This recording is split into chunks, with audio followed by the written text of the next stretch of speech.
Welcome back to the Hockey Show, and today we are, of course, talking about the Columbus Blue Jackets and their shenanigans that they've been up to lately, and just how genius this team really is. This is what every redeveloping team, what every team that's going through a rebuild, like the Chicago Blackhawks, like the Sharks, like the Coyotes, like the Ducks, sort of. I'd say they're more similar to the Ducks in their situation.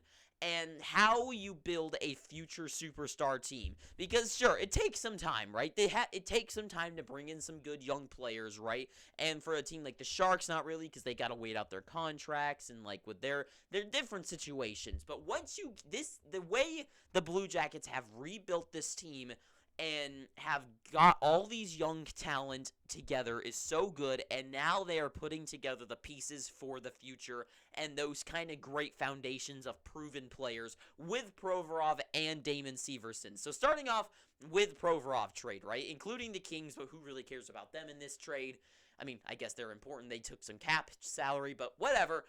The Blue Jackets, they get a great 26-year-old player with a cap reduction as the Kings took some cap from his contract in the three-team trade. So they get Ivan Provorov, a great proven, I mean, he's not like an amazing defenseman. He's far from being like a superstar, but he is a good, I mean, with the cap hit now, with being like 4.6 now, that isn't too bad. 27 points, not a huge point producer. He's gotten up to 40 in the past. But with the Flyers, I mean, especially on the Flyers, it's hard to take a guy like Provorov seriously. I mean, especially we know how the Russians are, and like you can take a look at Kuznetsov. When their teams suck, and you can see they don't care anymore. And for Provorov, I'm sure his heart, it can't really be in his game right now over the last few years, right? The team he's been on has been a mediocre team.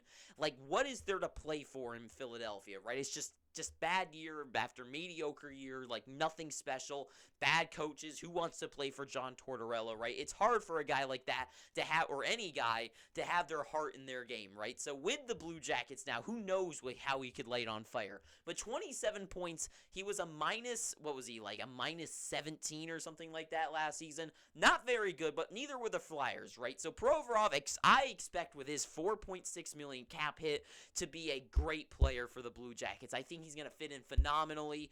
And for the trade, all they give up is a first-round pick from the Kings. So I guess they technically really didn't lose it in that trade. So I kind of don't even see that as a loss. And really the only thing they lose is a 2024 second-round pick, which is conditioned if it's a 24 or 25.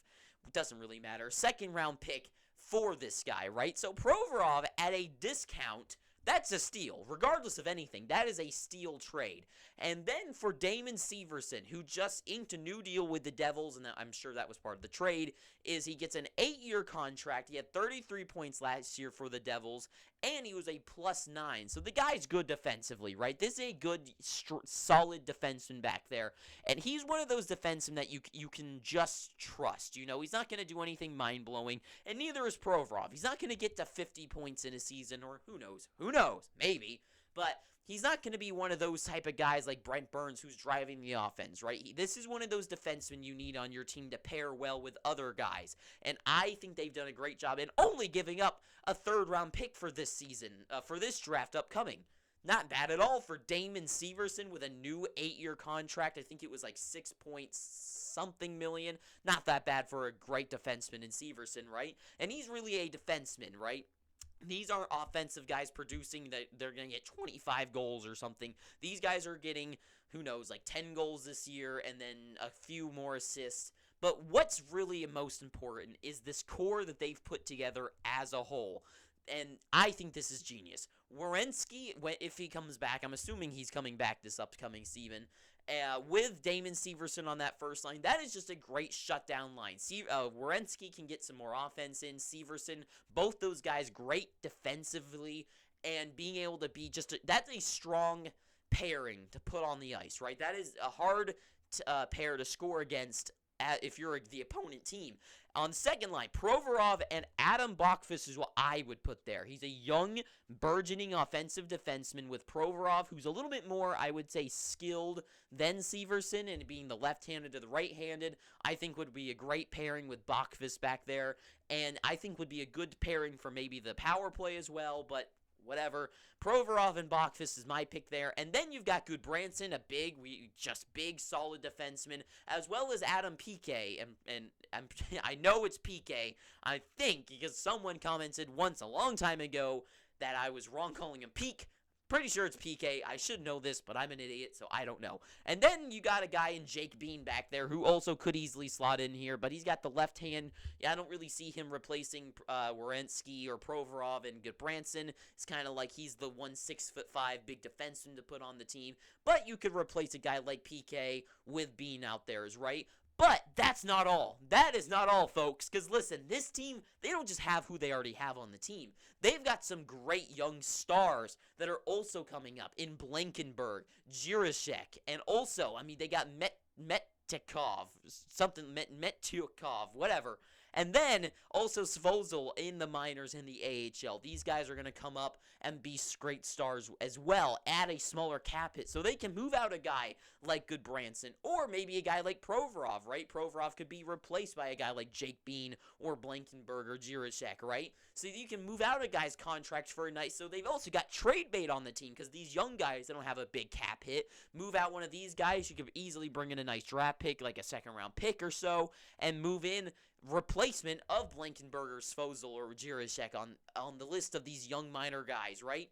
And that would be amazing. Already amazing. They've got, like, low salary, great guys in the wings ready to make their way onto the team. But before they do, they've got a nice core going forward, as well as the Blue Jackets' amazing offensive depth that they have in Foodie, Johnson. I mean, they've got so many players with Goudreau and Laine, who are the proven veterans on the squad as well. And they've also got the third overall pick, and most likely Leo Carlson being their pick, which I think would be genius. I really think the one thing they don't have on this team is a centerman. I think they are missing that. They have Roslovic and, like, Boone Jenner as their top two. I like Roslovic. I made a bold prediction that I thought with Goudreau and Laine that he could be a superstar, but obviously that didn't pan out. And what they're really missing in that top line and just their top two lines is not proven, but a centerman up the wing, and with Leo Carlson would be huge. He is the centerman. If somehow Fantilli doesn't go second, Fantilli would be a great, even better option for them to pick up, but I don't think they're gonna get him. So Leo Carlson being that third overall pick, put him on that team. I think he is proven for the NHL already. You slot him in here, and what's genius, and I know I keep saying genius, I need to come up with a different word, but what's amazing too is that with Carlson or the third round draft pick, there are rumors that they aren't done making some moves as they could move out that third round pick, but the asking price seems to be pretty high, which is not surprising. I mean, could you imagine if a team decides, like maybe a team, who knows, like the Tampa Bay Lightning, they make some pretty bold trades, right? What if Tampa Bay makes a trade for that third overall pick and sends down some guy, right? I don't have a clue who that would be, but what if it's like Braden Point? I know this is absolutely nonsense, but just hear me out. What if it's a guy like Braden Point or another team's like number one centerman, or not number one centerman, but just one of their center guys that they could bring in, like Alex DeBrincat at the trade deadline, right? A proven, well, I guess he's more of a winger now, but he has played center in the past. Or another team centerman for that first pick, they can easily slot him in there, or they can draft Leo Carlson. Just saying, they've got that all covered. I personally would go with Leo Carlson. I don't think they should move out the third round pick because this team will not win the Stanley Cup next year. They're not going to win it next year. They might make the playoffs next year, but they're not going to win it next year. These young guys aren't experienced enough.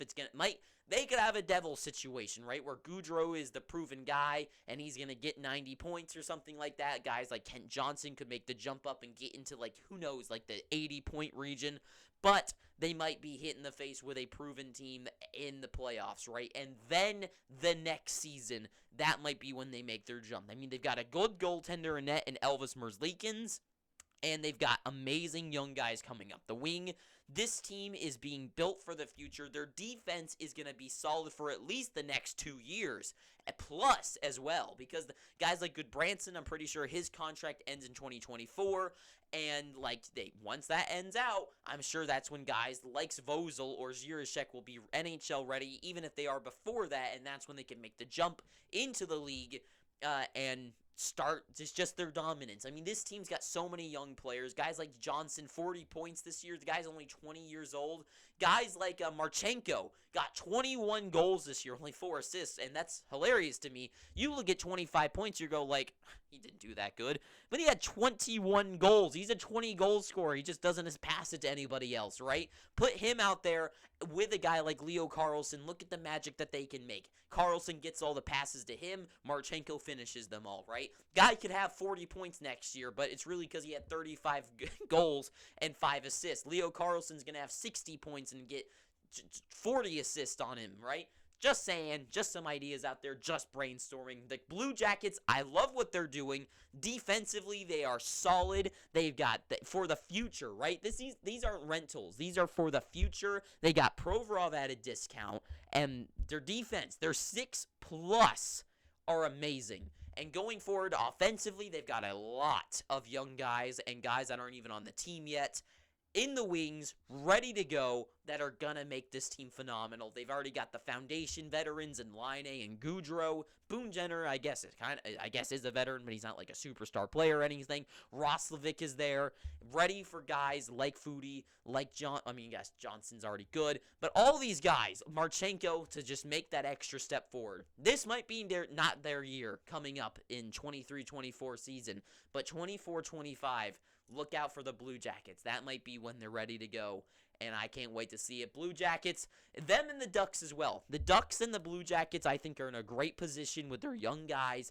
I think the Ducks, this is what the Ducks should be doing. Looking for some guys in the league to make some trades for, especially defensively. I think if anyone should have been building defensively, it's the Ducks. They don't have a lot of good, they have a couple, but the difference here is that if they move up a guy like Mintyakov or whatever his name is from the AHL and Zellweger, those guys aren't going to be NHL ready. Blue Jackets, they've got the NHL ready guys right here, and now they just got to bring up those young guys and replace them when they're ready.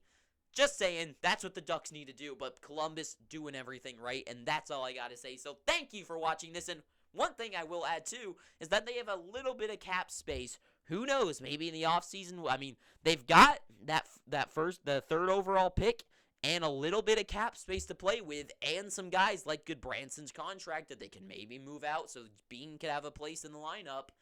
Maybe you move out a contract plus that pick, and you can bring in a guy on a good cap hit. And this would never happen, but a guy like, just say a name like Martin Necas, right? Not going to happen from the Hurricanes, but a guy like Necas is proven centerman to fit in here, right? Just saying, not going to happen, but that's something you could just think about. But that's all I got to say. Thank you for watching this. This is all I've got to say. So if you've made it this far, please pick up your free subscription. I'm begging you, please.